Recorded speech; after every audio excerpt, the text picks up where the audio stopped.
Mazmur 121 ayat 1 sampai ayatnya yang ke-8. Tuhan penjaga orang percaya. Kita akan baca bersaut-sautan. Saya mulai. Tuhan penjaga Israel, nyanyian siara. Aku melayangkan mataku ke gunung-gunung, dari manakah akan datang pertolonganku? Ayat 2. Pertolonganku dari Tuhan yang menjadikan langit dan bumi. Ia takkan membiarkan kakimu goyah, penjagamu tidak akan terlelap.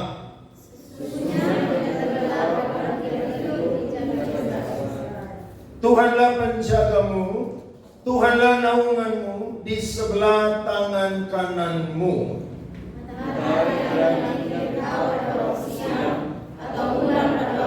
Amin. Tuhan akan menjaga engkau terhadap segala kecelakaan. Ia akan menjaga nyawamu. Sama-sama. Tuhan akan menjaga keluar masukmu dari sekarang sampai selama-lamanya. Tepuk tangan buat firman Tuhan. Ada satu Mazmur saudara atau nyanyian saudara di dalam kitab Mazmur, ketika kita membaca, maka ini sebuah nyanyian yang berbeda dari nyanyian-nyanyian yang lain. Namanya adalah nyanyian siara. Apa itu nyanyian siara? Nyanyian siara adalah nyanyian yang mengingat akan pertolongan Allah pada masa yang lampau. Jadi orang Israel ketika mereka mengingat karya Tuhan, pertolongan Tuhan pada masa yang lampau, maka mereka itu selalu menyanyikan nyanyian siara. Nah, Daud sebagai seorang komposer, sebagai seorang seniman yang paling disukai di Israel, dia melukiskan bagaimana Tuhan punya perbuatan-perbuatan dalam nyanyian, yakni namanya nyanyian siara. Nah, nyanyian siara ini saudara dinyanyikan oleh orang-orang Israel ketika mereka itu sedang bersiara ke Yerusalem. Mereka merayakan 3 hari raya besar orang Yahudi, Paskah, Pentakosta, Pondok Daun. Ketika mereka sedang mendaki ke Yerusalem, maka mereka itu selalu menyanyikan nyanyian siara. Untuk apa saudara? Untuk mengingat pertolongan Allah kepada nenek moyang mereka, dan kepada mereka pun juga bahwa Allah adalah Allah yang setia, maka Allah juga tidak akan pernah meninggalkan mereka. Bahkan juga para imam-imam ketika mereka mau melayani di bait Allah di Yerusalem, mereka sebelum sampai di bait Allah, mereka selalu menyanyikan nyanyian siara. Jadi ini sesuatu yang sangat penting. Kurang lebih ada 15 nyanyian siara dari Mazmur 120 sampai Mazmur 134. 14 ditulis oleh Daud dan 1 ditulis oleh Salomo. Nah, Mazmur ini saudara sangat terkenal sampai-sampai ketika orang-orang Yahudi, ibu-ibu mau melahirkan, mereka selalu membaca Mazmur ini. Ada sebuah tradisi orang Yahudi yang mengatakan salinan Mazmur 121 sering dipasang di kamar bersalin untuk membantu proses kelahiran dengan meminta berkat Tuhan. Kenapa mereka pasang di kamar bersalin? Karena melahirkan itu susah. Berarti pertolongan datang bukan dari dokter, pertolongan datang bukan dari bidan, apalagi pertolongan tidak datang dari suami, tapi pertolongan datang dari siapa? Tuhan. Makanya dipasanglah di kamar bersalin, sehingga ketika ibu-ibu susah melahirkan, mereka baca Mazmur 121. Aku melayangkan mataku ke gunung-gunung, dari manakah akan datang pertolonganku? Pertolonganku ialah dari Tuhan yang menjadikan langit dan bumi. Juga ditempatkan di kereta dan kamar tidur bayi untuk melindungi dan menghiasi sekeliling dengan bahan-bahan pengajaran kudus. Ternyata Daud mengakui bahwa kalau Tuhan sanggup menciptakan langit dan bumi, maka Tuhan pun juga adalah Allah yang terlibat di dalam sejarah penciptaan dan juga sejarah penciptaan manusia. Jadi kalau Allah itu terlibat dalam sejarah penciptaan manusia, maka dia pun juga adalah Allah yang mampu memelihara dan menjaga orang percaya. Kejadian 1 ayat 1 sampai 2 berkata, pada mulanya Allah menciptakan langit dan bumi. Bumi belum berbentuk dan kosong. Terus apalagi? Samudra raya saudara ditutupi oleh kegelapan, bahkan roh Allah melayang-layang di atas permukaan air.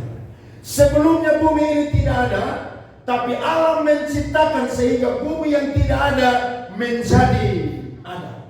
Bahkan ketika Allah cipta bumi itu ada, bumi itu belum berbentuk dan kosong. Tapi Allah pun juga cipta sehingga bumi itu menjadi berbentuk dan bumi itu menjadi berisi atau ditempati oleh seluruh ciptaan Tuhan. Para teolog selalu bilang creatio ex nihilo, dari yang tidak ada menjadi ada. Nah, Daud punya pengenalan yang dalam, yang luas tentang Tuhan, sehingga dia berkata bahwa pertolongan bukan datang dari mana-mana, tapi pertolongan itu hanya datang dari Tuhan yang menjadikan langit dan bumi. Saya catat ada 4 hal dari firman Tuhan ini. Ada 4 kisah nyata tentang sejarah Tuhan itu penjaga orang percaya yang tidak pernah tertidur dan terlelap. Yang pertama adalah Tuhan tidak akan membiarkan kaki orang percaya itu goyah. Ayat 2-3. Pertolonganku ialah dari Tuhan yang menjadikan langit dan bumi. Ia takkan membiarkan kakimu goyah, penjagamu tidak akan terlelap. Daud tulis ini bukan sekedar teori atau dari pengalaman orang lain, tapi Daud tulis ini dari pengalaman pribadi dia sendiri. Saya catat yang pertama, bagian A adalah Daud dikejar-kejar oleh orang-orang yang memusuhinya. Daud tidak pernah musuh orang, tapi ada begitu banyak orang yang memusuhi Daud. Kita lihat Alkitab mencatat Mazmur 118 saudara, itu ayatnya yang ke-12. Mereka mengelilingi aku seperti apa saudara? Lebah. Mereka menyala-nyala seperti api duri. Demi nama Tuhan sesungguhnya aku pukul mereka mundur. Mazmur 69 ayatnya yang kelima. Orang-orang yang membenci aku tanpa alasan lebih banyak daripada rambut di kepalaku. Terlalu besar jumlah orang-orang yang hendak membinasakan aku, yang memusuhi aku tanpa sebab. Aku dipaksa untuk mengembalikan apa yang tidak ku rampas. Jadi Daud punya musuh ini seperti lebah yang mengelilingi dia.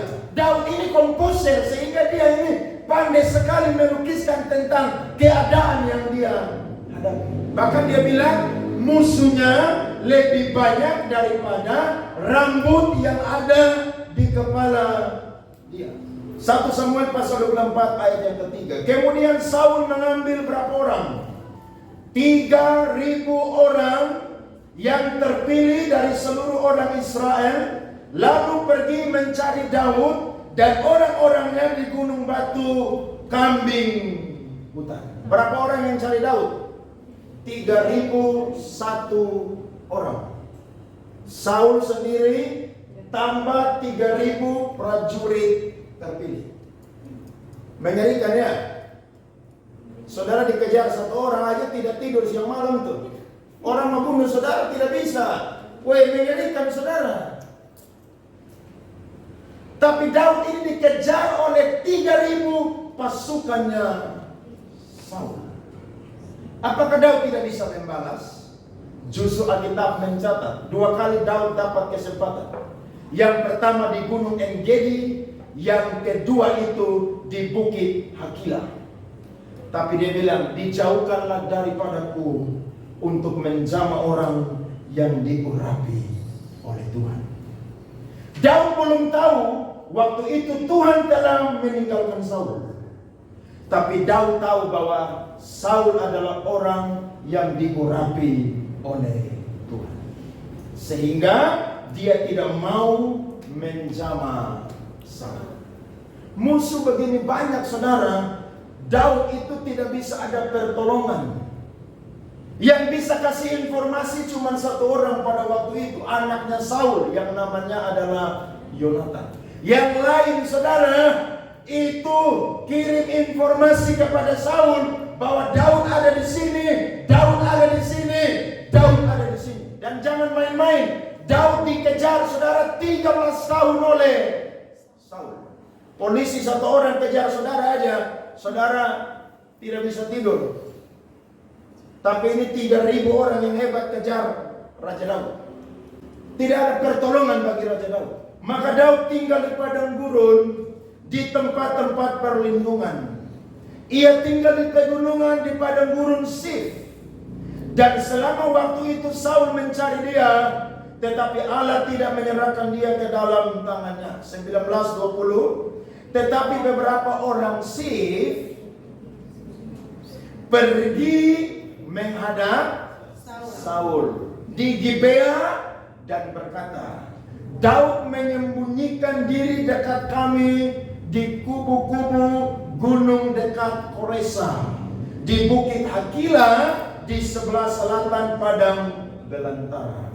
Oleh sebab itu, jika Tuanku Raja berkenan datang, silakanlah datang.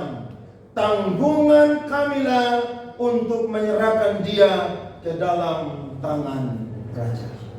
Daud bantu ini orang-orang Sif dari kepungan orang Filistin. Tapi ketika mereka sudah ditolong, justru mereka tidak jaga rahasia. Mereka sampaikan informasi kepada Saul lagi bahwa Daud ada di daerah kita. Jadi air susu dibalas dengan air tuba. Kebaikan dibalas dengan kejahatan. Daud meminta tolong kepada siapa saudara? Tapi ketika kita baca Mazmur-Mazmurnya Daud, Daud selalu berdoa dan memuji menyembah Tuhan. Dia berkata, peliharalah aku seperti biji matamu Tuhan. Sembunyikanlah aku di dalam naungan sayapmu. Ketika dalam hari sialku, Tuhan menjadi sandaran bagiku. Dan ketika dia berdoa, dia menyerahkan pergumulannya kepada Tuhan. Disitulah pertolongan Tuhan datang atas Daud. Justru bukan Daud yang mati binasa, Saul yang mati binasa.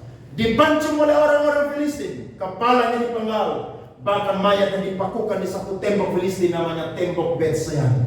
Siapa yang nabur kejahatan akan menuai kejahatan, tapi siapa yang nabur kebaikan akan menuai kebaikan. Amin. Sehingga Daud berkata saudara dalam Mazmurnya yang terkenal 94 ayat 16 sampai 19. Siapakah yang bangkit bagiku melawan orang-orang jahat? Siapakah yang tampil bagiku melawan orang-orang yang melakukan kejahatan? Sama-sama baca. Jika bukan Tuhan yang menolong aku, nyaris aku diam di tempat sunyi. Ketika aku berpikir kakiku goyang, maka kasih setiamu ya Tuhan menyokong aku. Apabila bertambah banyak pikiran dalam batinku, penghiburanmu menyenangkan jiwaku. Tepuk tangan buat Tuhan yang luar biasa. Amin. Pertolongan tidak ada. Tapi ingat, selama kita mengandalkan Tuhan, Tuhan punya banyak cara untuk menolong saya dan juga saudara. Amin.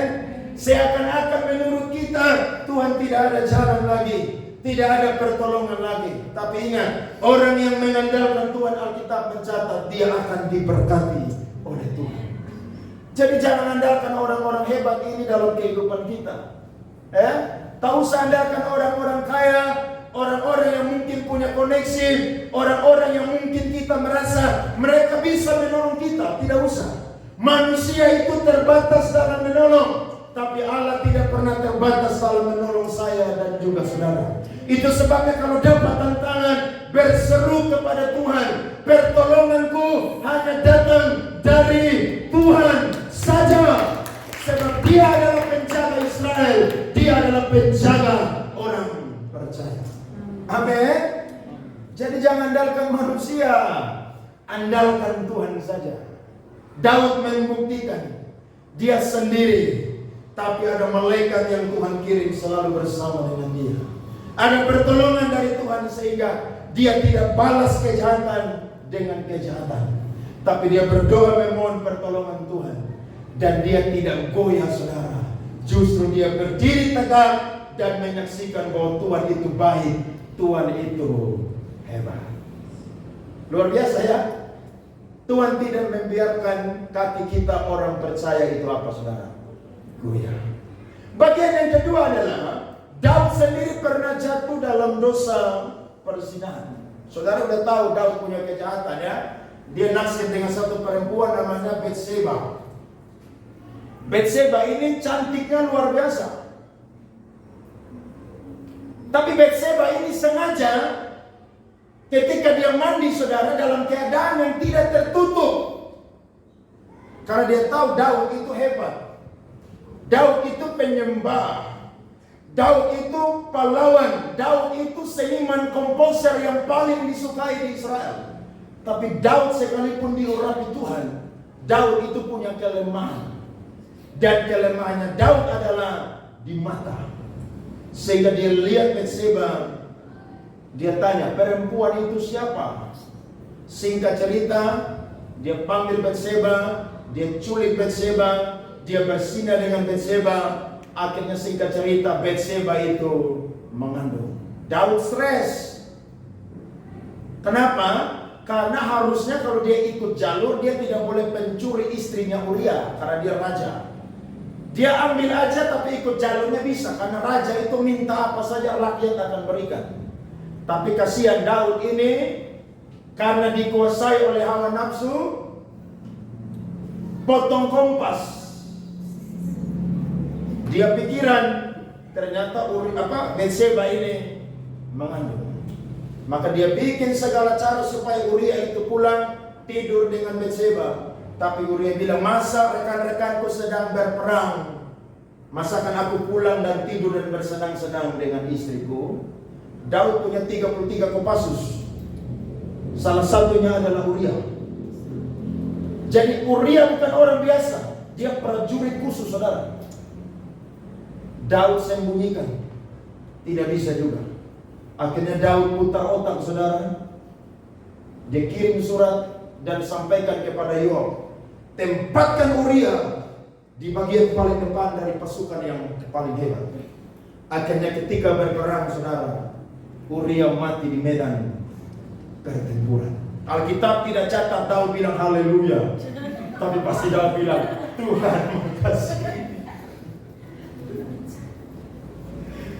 Tapi Daud sembunyi dosa, tidak bisa ditutupi. Tuhan kirim satu nabi namanya Nathan.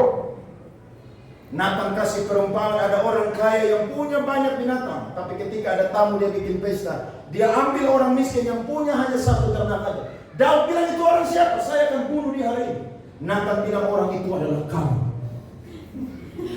Saudara bayangkan, raja pada zaman itu tidak ada satu orang pun yang bisa termalukan. Tapi kalau ada nabi yang bicara, raja itu harus tunduk. Makanya posisi nabi dan raja di mata rakyat itu raja lebih tinggi. Tapi ingat, di mata Tuhan nabi lebih tinggi dari raja. Jadi ketika nabi bicara, raja harus dengar. Daud bilang, betul beta sudah berdosa. Daud mandi abu. Daud jujur. Dia bilang, betul Tuhan, beta berdosa. Tapi Alkitab bilang lewat Nathan, Tuhan telah mengampuni engkau, tapi pedang tidak akan keluar daripada keluargamu. Bahkan engkau melakukan persinahan di tempat yang tersembunyi. Istri-istrimu akan melakukan persinahan di tempat yang terbuka. Daud menangis saudara.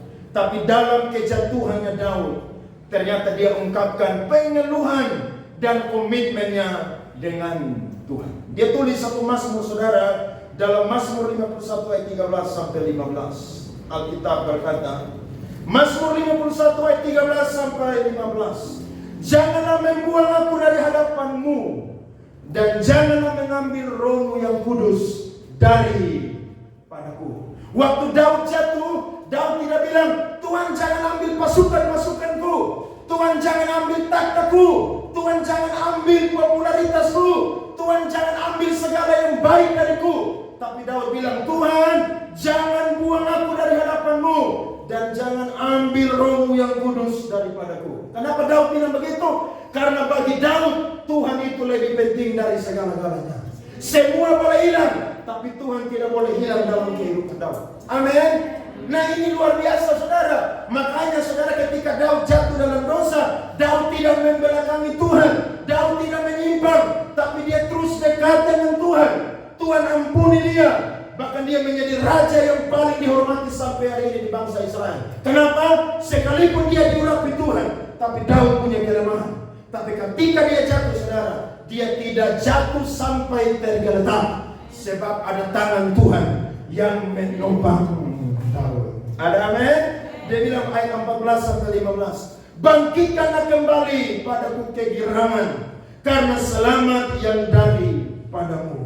Dan lengkapilah aku dengan roh yang rela. Maka aku akan mengajarkan jalanmu kepada orang-orang yang melakukan pelanggaran, supaya orang-orang berdosa berbalik kepadamu. Daud bilang, Tuhan kasih saya keberanian, kasih saya kuasa, supaya kalau saya ketemu orang yang jatuh dalam dosa pun juga, saya bisa bilang bahwa Tuhan juga bisa mengampuni engkau. Artinya Daud bilang begini, dia pernah jatuh, tapi ketika dia bangkit, dia mau saksikan tentang kasih dan pengampunan Tuhan kepada banyak orang. Luar biasa toh? Kalau udah jatuh, jangan jatuh terus. Orang benar itu ketika dia jatuh harus ngaku dosa dengan Tuhan. Saya dan saudara jangan punya spirit Adam dan Hawa. Ketika jatuh dalam dosa, Tuhan tanya, Adam, kenapa kamu makan buah itu? Tuhan bilang, gara-gara Tuhan sih berikan Hawa kepada saya, sehingga dialah yang kasih saya makan buah itu. Hawa bilang lagi, gara-gara ular itu sih, sehingga saya dibujuk dan akhirnya makan buah itu. Akhirnya Tuhan marah, Tuhan kutuk Adam, Tuhan kutuk Hawa, Tuhan kutuk juga ular. Harusnya kalau sudah salah ngaku dosa. Ada amin. Saudara jangan sembunyi-sembunyi dosa. Amsal bilang orang yang mengakui dosa, dia itu akan lebih dikasihi. Jadi ketika kita salah, kita harus bilang, Tuhan, saya salah. Saya mohon ampun, saya minta maaf. Makanya manusia itu harus punya 3 kalimat dalam kehidupan. Tolong, terima kasih, minta maaf. Jadi kita ketika salah harus jujur sama Tuhan. Ada banyak orang Kristen hidupnya porak-poranda. Kenapa? Karena ketika jatuh bukannya ngaku dosa dan bertobat, justru sembunyi dosa. Siapa sih kita sih? Kita ini seringkali jatuh. Pikiran, perkataan, perbuatan. Tapi ingat, orang benar jatuh tidak akan sampai tergeletak. Rahasianya apa? Rahasianya jujur sama Tuhan. Rahasianya apa? Ngaku dosa. Jangan bantah-bantah dengan Tuhan seperti Saul. Jadi kalau saudara mau bangkit sekalipun jatuh, harus jujur sama Tuhan. Ini pengalaman Daud. Makanya dia bilang, ia takkan membiarkan kakimu goyah, penjagamu tidak akan terlena. Itu yang pertama. Yang kedua adalah Tuhan akan berjalan bersama orang percaya. Ayatnya yang ke-6. Matahari tidak menyakiti engkau pada waktu siang, atau bulan pada waktu malam. Nah, ini pengalaman yang Daud nyanyikan untuk orang-orang Israel. Dasarnya adalah ketika orang Israel keluar dari tanah Mesir, mereka itu dipimpin oleh tiang awan dan tiang api. Pada waktu siang, saudara, itu mereka dipimpin dengan tiang awan. Supaya apa? Supaya terik matahari tidak menyakiti mereka. Sehingga pada waktu mereka berjalan siang hari, mereka tidak mati kepanasan di padang gurun. Sedangkan malam hari, Tuhan hadir dengan tiang api. Karena kalau Tuhan tidak hadir dengan tiang api, orang Israel akan mati kedinginan di padang gurun. Jadi siang salah, malam juga salah. Tidak ada tiang awan, mati di siang hari. Tidak ada tiang api, mati di malam hari. Tapi Tuhan tuh begitu mengasihi orang Israel. Dia membuktikan bahwa dia adalah penjaga Israel yang tidak pernah tertidur, tidak pernah terlelap. Sehingga dia hadir 24 jam bagi orang Israel. Siapa security di dunia yang bisa jaga bosnya 24 jam? Tidak ada. Paling jaga tapi sip-sipan. Yang satu 12 jam, yang satu lagi 12 jam. Itu pun juga kalau sudah jam 1, jam 2 pagi, dia pun juga tidur di pos. Iya toh? Bodyguard siapa yang bisa jaga dia punya bos itu 24 jam? Tidak ada. Tapi Tuhan Allah, saudara, jaga umat Israel dan orang percaya 24 jam. Kenapa Tuhan jaga 24 jam? Karena iblis pun juga tidak tidur 24 jam. Jadi Tuhan pun juga harus jaga kita 24 jam. Makanya saya dan saudara itu harus belajar mengandalkan Tuhan. Orang yang mengandalkan Tuhan, saudara, dia adalah orang yang sungguh-sungguh merasakan penjagaan, perlindungan daripada Tuhan. Ketika orang Israel, saudara, dikejar oleh Firaun dan para pasukannya, orang Israel ketakutan. Mereka marah-marah dengan Tuhan. Mereka bilang dengan Musa, Musa, apakah tidak ada kuburan di Mesir sehingga engkau mau kami mati di padang gurun ini? Musa bilang, janganlah takut, sebab hari ini Tuhanlah yang akan berperang ganti kalian. Saudara tahu Tuhan itu Allah yang tidak pernah tertidur, tidak pernah terlelap. Ketika orang Israel berjalan, saudara, Tuhan semalam-malaman menguatkan air laut Teberau itu dengan perantaraan angin timur yang keras, sehingga di sebelah kiri mereka air itu menjadi tembok, dan di sebelah kanan mereka air itu menjadi tembok. Mereka jalan di tanah yang kering.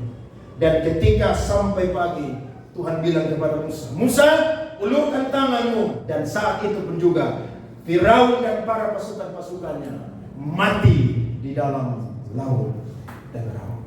Siapa yang menyertai mereka, saudara? Tuhan yang menyertai mereka. Matahari tidak akan menyakiti, malam yang dingin tidak akan menyakiti, sebab ada tiang awan dan tiang api yang menjaga orang Israel. Saya percaya pun juga kita semua pun juga dijaga oleh Tuhan setiap hari. Ada amin? Kita bisa sampai hari ini, itu semua karena perbuatan Tuhan semata-mata. Dia penjaga orang percaya. Dia tidak pernah tertidur, dia tidak pernah terlelap. Dia Immanuel yang menyertai saya dan juga saudara. Makanya kita ini hutang budi dengan Tuhan banyak sekali ya. Banyak atau sedikit? Tahu usah bayar Tuhan jaga kita 24 jam lah. Bayar Tuhan punya kebaikan yang nafas hidup aja kita tidak akan mampu bayar. Nafas hidup aja satu hari manusia bayar 1,5 juta. Satu bulan dia harus bayar 45 juta. Manusia bisa kasih kolektif perpuluhan satu bulan 45 juta. Ganti Tuhan punya kebaikan. Makanya saya kasih iklan baru-baru di grup tuh. Kalau uang 50.000 bawa ke gereja, itu besar sekali. Tapi saudara bawa ke Ramayana, Lipo dan lain sebagainya, itu tidak ada artinya. Saudara beli pun juga diskon tidak sampai. Kenapa? Karena lagi Natal, orang semua belanja, barang-barang semua lagi naik ya. Itu rasanya kecil sekali. Tapi kalau datang ke gereja, Tuhan, saya ganti ya Tuhan, dengan biru juga tapi angka 2 di depan, jangan angka 5. Lo kita ini hutang budi dengan Tuhan, saudara-saudara. Makanya Daud bilang, dengan apa akan kubalas segala kebajikan Tuhan. Mau balas Tuhan pun kebaikan dengan apa? Kesetiaan kita. tidak akan pernah bisa. Kita pelayanan sebentar, semangat sebentar, loyo. Sebentar muncul, sebentar apalagi tenggelam. Makanya Paulus bilang sekalipun kita tidak setia, Tuhan tetap setia. Tuhan mengasihi saya dan saudara. Dia hadir dalam kehidupan kita 24 jam. Kalau dia mampu ciptakan langit dan bumi, apalagi manusia yang dia ciptakan, Allah mampu untuk menjaga dan melindungi saya dan juga saudara. Bersyukurlah kepada Tuhan, sebab Dia baik. Bahwasanya untuk selama-lamanya kasih setianya. Yang ketiga adalah Tuhan akan memberikan damai sejahtera dan kehidupan. Ayat 7, Tuhan akan menjaga engkau terhadap segala kecelakaan. Ia akan menjaga nyawamu. Lihat Ulangan 8 ayat 14 sampai 18. Firman Tuhan berkata, jangan engkau tinggi hati sehingga engkau melupakan Tuhan Allahmu yang membawa engkau keluar dari tanah Mesir, dari rumah perbudakan, dan yang memimpin engkau melalui padang gurun yang besar dan dahsyat. Itu orang Israel keluar dari Mesir, itu jumlah laki-laki yang tercatat itu 600.000 orang. Belum perempuan, belum anak-anak, belum orang-orang asing yang ikut nebeng dengan mereka. Jadi diperkirakan saudara, hampir 2 juta orang yang keluar dari tanah Mesir. Makanya mereka melewati padang gurun yang begitu luas. Harusnya mereka jalan lewat jalan orang Filistin, karena jalan itu yang paling dekat. Tapi Alkitab bilang, jangan-jangan nanti mereka bersungut-sungut ketika mereka menghadapi peperangan dengan orang Mesir. Maka Tuhan bilang kepada Musa, belok kembali, putar kembali. Akhirnya mereka berhadapan di tempat namanya Baal-Zephon pada waktu itu. Di depan mereka Laut Teberau, di belakang mereka Firaun dan pasukan Mesir. Mau lari kemana? Tidak bisa lari. Pertolongan hanya datang dari Tuhan. Ketika mereka menyeberang, mereka jalan di padang gurun. Padang gurun sudah panas lagi, saudara-saudara. Itu Alkitab bilang di ayat yang ke-15b. Dengan ular-ular yang ganas, serta kalajengkingnya, dan tanahnya yang gersang, yang tidak ada air. Di padang gurun ada apa? Ular. Ada apa? Kalajengking. Yang ketiga, tidak ada air. Siapa yang jaga? Hah? Ular, kalajengking, air tidak ada. Ini mengerikan, saudara. Mengerikan. Kalau saudara dalami ini firman Tuhan, wih, ini mengerikan, saudara. Tapi sekalipun mereka ada di padang gurun yang begitu besar, dahsyat, Tuhan tidak pernah memberikan kepada orang Israel itu kecelakaan. Tuhan jaga mereka dari ular, kalajengking, dan air yang tidak ada. Makanya ketika mereka sungut-sungut, marah-marah, berkelahi, Tuhan kirim ular bunuh itu orang Israel yang begitu banyak. Musa berdoa, Tuhan bilang, bikin patung ular tembaga. Ketika siapa yang dipatok oleh ular, lihat ular itu, dia akan sembuh. Mereka bukan orang Manado ya.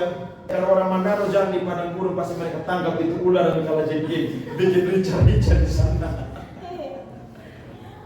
Karena semua makanan mereka makan, yang tidak mereka makan kaki kursi dan kaki meja aja. Tapi orang Israel, kalajengking, ular, tidak ada air. Tapi saudara tahu, Tuhan tidak kasih mereka celaka, saudara. Amin. Bahkan Alkitab bilang pakaian di badan mereka tidak rusak, kasut mereka itu tidak rusak. Saudara beli baju di mana yang tahan sampai 40 tahun? Tidak ada. Saudara beli sepatu di mana yang tahan sampai 40 tahun? Tidak ada. Hanya made in surga aja yang bisa tahan sampai 40 tahun. Tuhan jaga orang Israel begitu luar biasa. Amin. Dia yang membuat air keluar bagimu dari gunung batu yang keras. Jumlah orang 2 juta. Makanya air yang keluar bukan dari pipa. Kalau air keluar dari pipa PDAM, banyak orang mati tuh. Karena semua berebut untuk dapat air. Tapi air keluar dari mana saudara? Gunung Batu. Jadi itu manusia yang jumlah 2 juta orang minum puas-puas. Untung mereka tidak butuh minyak tanah pada waktu itu. Kalau tidak, Tuhan juga bisa kasih minyak tanah untuk saudara. Ambil puas-puas. Tuhan tuh sangat tahu kebutuhan saya dan saudara. Makanya dia tidak memberikan celaka kepada kita. Amin. Saya dan saudara tahu ini naik mobil, naik motor, siapa yang jaga kita di jalan? Tuhan Allah yang jaga di jalan. Sekalipun ada di antara kita yang ngebut-ngebut di jalan, tidak puas pakai roda 2, pakai roda 1 juga ada. Tapi Tuhan jaga kita di jalan. Iya toh? Kita sampai hari ini tidak ada yang sampai masuk rumah sakit dan sakit berat di rumah sakit. Siapa yang jaga kita dari segala sakit, penyakit, kecelakaan? Tuhan yang jaga kita. Jadi jangan andalkan BPJS dan lain sebagainya. Sebab dengan Tuhan semuanya tidak ada yang mustahil. Tuhan yang jaga kita sampai hari ini. Itu bukti bahwa dia adalah penjaga Israel dan penjaga orang percaya. Amin. Ayat 16. Dan yang di padang gurun memberi engkau makan mana yang tidak dikenal oleh nenek moyangmu. Tuhan kasih mereka roti namanya mana, made in sorga. Mereka pungut itu roti saudara selama 6 hari. Tapi Tuhan bilang hari kelima sampai hari pertama sampai hari kelima tidak boleh ada yang simpan sampai pagi. Nanti berulat dan berbau busuk. Tapi dasar orang percaya, orang Israel ini tidak percaya ada yang simpan sampai pagi. Sehingga itu roti mana jadi berulat dan berbusuk. Kenapa mereka simpan sampai pagi? Karena ada yang khawatir nanti besok tidak ada mana lagi. Padahal Tuhan sudah bilang setiap pagi Tuhan kirim mana, setiap petang Tuhan kirim daging. Tapi hari yang ke-6 Tuhan kasih 2 kali lipat. Dan yang luar biasanya adalah hari ke-6 itu berbeda dengan hari pertama sampai hari yang kelima. Itu roti ditinggalkan sampai pagi hari ke-6, saudara. Ke-7 itu tidak busuk dan berulat. Tidak ada freezer di situ, tidak ada kulkas di situ. Tapi dasar roti made in sorga, makanya bisa tahan hari ke-6 sampai hari ke-7. Jadi Tuhan yang begitu dahsyat saudara, tidak bisa dibandingkan dengan apapun juga yang ada di dunia ini. Dia tidak akan pernah tertidur dan terlelap, sebab dia adalah penjaga Israel dan penjaga orang percaya. Jangan khawatir akan kehidupan ini. Ada amin? Tahun depan banyak orang mau prediksi mau susah. Allah kita tidak pernah berubah. Yang saya tahu, orang benar makan sekenyang-kenyangnya. Dulu saya jadi pendeta, sekolah pendeta, orang bilang, kamu jadi pendeta mau makan apa? Sekarang saudara justru bingung mau makan di mana dan besok makan apa. Karena makan terus. Itu orang yang ngomong begitu dia tidak baca Alkitab. Kalau dia baca Alkitab dia tahu bahwa orang benar selalu dipelihara oleh Tuhan. Bahkan makan sampai kenyang. Sisa 12 bakul. Kalau Alkitab bisa tulis bungkus, kita juga bisa tulis bungkus. Tapi Alkitab tidak tulis untuk bungkus, saudara. Tuhan dahsyat, amin. Itu yang ketiga, dan yang terakhir yang keempat adalah Tuhan akan menjaga keluar masuk orang percaya sampai selama-lamanya. Ayat ke-8, Tuhan akan menjaga keluar masukmu dari sekarang sampai selama-lamanya. Ini firman maksudnya begini. Ketika orang Israel dalam perjalanan hidup mereka, mereka selalu melayani, mereka selalu bekerja, bahkan mereka selalu melakukan ziarah. Nah, dalam mereka bekerja, dalam mereka melayani, dalam mereka melakukan perjalanan, mereka selalu menghadapi para perampok-perampok atau orang-orang yang akan merugikan mereka. Kalau saudara ingat perumpamaan tentang orang Samaria yang murah hati, ketika dia turun dari Yeriko menuju ke mana, saudara? Yerusalem. Di situ ada penyamun yang rampok dia. Ya, bukan cuma rampok tapi pukul dia, hajar dia. Bahkan Alkitab bilang sampai hampir mati. Nah, keadaan Israel pada waktu itu, saudara, tidak aman. Makanya Daud meyakinkan orang percaya bahwa Tuhan pun juga akan menjaga keluar masukmu. Jadi ketika kita keluar meninggalkan rumah kita, Tuhan jaga. Ketika kita masuk kembali ke dalam rumah kita, Tuhan pun juga menjaga kita. Jadi dalam seluruh aktivitas kita, Tuhan hadir dalam kehidupan kita. Makanya kalau mau keluar kemana-mana tiap pagi, saya selalu bilang, doa sama Tuhan. Jangan bilang, Tuhan jadi security saya ya, Tuhan jadi bodyguard saya. Saudara bilang, Tuhan Engkau Immanuel, saya percaya Engkau menyertai saya. Doa. Karena kita ini tidak tahu dalam perjalanan kita keluar rumah, masuk rumah, kita tidak tahu. Di jalan itu cuma terjadi dua keadaan. Kalau bukan saudara yang tabrak orang, orang yang tabrak saudara. Selesai. Makanya kita butuh berdoa supaya Tuhan penjaga orang percaya itu bisa jaga saya dan juga saudara. Tiap hari kecelakaan di mana-mana. Di TV kita nonton, truk jatuh lah dalam lubang lah, tabrak orang lah. Bahkan baru-baru ada orang meninggal di rumah sakit umum karena lagi duduk tunggu obat, sopir baru belajar, angka gigi satu terbang, tabrak orang mental dengan tembok. Siapa yang tahu hidup kita mati dan hidup, saudara? Tidak ada yang tahu. Makanya kemana-mana perlu minta perlindungan Tuhan. Tuhan bilang kepada Harun, Musa, kasih tahu Harun dan anak-anaknya. Ada 3 berkat yang harus diberikan kepada orang Israel. Kalau saudara baca dalam Bilangan pasal 6 bunyinya ada begini. Tuhan memberkati engkau dan melindungi engkau.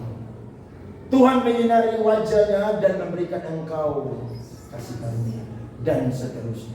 Artinya berkat Allah, saudara, itu harus diucapkan. Jadi ketika kita mau beraktivitas, kemanapun kita pergi, ayo andalkan Tuhan. Salomo tulis dalam Mazmur 177 ayat 1 menarik sekali. Nyanyian Siara Salomo. Jikalau bukan Tuhan yang membangun rumah, sia-sialah usaha orang yang membangunnya. Jikalau bukan Tuhan yang mengawal kota, sia-sialah pengawal berjaga-jaga. Tentara bisa jaga, tapi sekali lagi sif-sifan. Tapi kalau Allah yang jaga tidak perlu sif-sifan. Total 24 jam Allah menjaga kita. Apalagi sekarang kita hidup dalam zaman kasih karunia. Tuhan hadir dalam kehidupan kita dan tinggal dalam kehidupan kita. Jadi Dia hadir kemanapun saya dan saudara pergi. Bukan seperti ala-alanya bangsa kafir. Tuhan mereka itu tidur. Saudara ingat kisah tentang Elia berperang melawan 400 Nabi Baal di Gunung Karmel. Dia bilang, mana kalian punya Allah? Mungkin dia lagi tidur. Tapi Allah Israel tidak pernah tertidur. Ketika Elia berseru, api turun dari surga, saudara, sambar semua tempat yang dibasahi dengan air. Akhirnya kemenangan terjadi. Bangsa Israel percaya kepada Tuhan. Berarti Tuhan yang sama pun juga menyertai kita sampai hari ini. Amin. Dia tidak akan memberikan kepada kita kecelakaan, tapi Dia akan menjaga keluar masuk kita. Bukan 1-2 jam, bukan sif-sifan, tapi 24 jam Dia akan menjaga saya dan juga saudara. Tuhan memberkati saya dan saudara sekalian. Amin buat Tuhan.